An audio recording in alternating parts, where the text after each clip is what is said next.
At school, you're pushed along constantly, your time is structured for you. Work is not generally like that, at least for any good job. And so that's an area where you need to be able to organise your time, organise yourself, and be aware of what you actually enjoy and what you're actually good at. And work experience is a fantastic way of finding that out.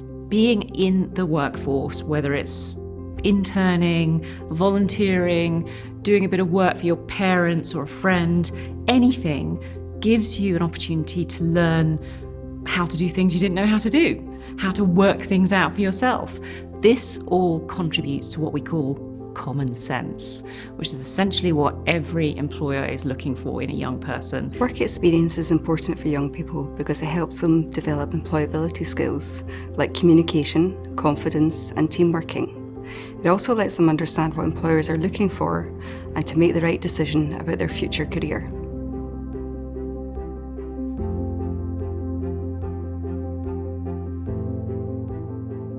When talking to a candidate who has already had some work experience, I think it's helpful in two ways. Firstly, it means that they're already somewhat up the learning curve about how the world of work actually works, and they can talk in rational terms, so they're likely to do better in the interview. But also it tends to make them a lower risk candidate to hire because they've already proven themselves in some environments. They may even have some references from places that they've done work experience, and that gives me confidence that they're going to be successful.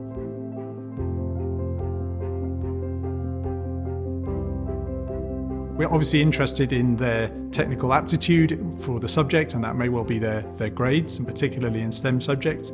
But we're also interested in their rounder selves, not just perhaps the CV boosting things they've been told to put on their CV, but what they're genuinely interested in, things that they've shown passion for and they've gone and done absolutely of their own accord. And it almost doesn't matter what that is. It could be, football or keeping snakes, but just some evidence that they are unique individuals and that they can convey that and become passionate about something.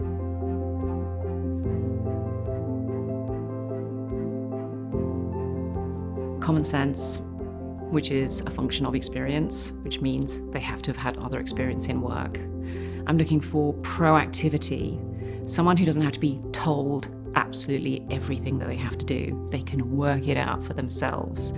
Someone who can see that there's a gap. Why don't they just fill it? They just know that things need doing, they do them. That's what I mean by proactivity. And that's all partly skills, but it's also partly aptitudes. So hardworking nature, collegiate, wanting to be part of a team, wanting to help. The skills we value most when looking for new recruits are communication, confidence and team working. We also look for people who are flexible and resilient and who can come in and get on with the job in hand. One of the most important things is behaviours, simple things like timekeeping and meeting deadlines and really being committed and enthusiastic. I think the ability to work as a team, the ability to communicate effectively, even if you are quite technical in nature, is really helpful because whatever we do in any job function these days, we do as part of a team, and so the ability to work as a team, communicate effectively.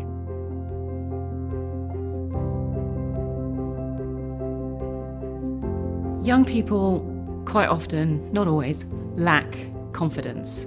And I say this because I've seen so many young people come through in interviews, and I just know they're a no. I know within 30 seconds.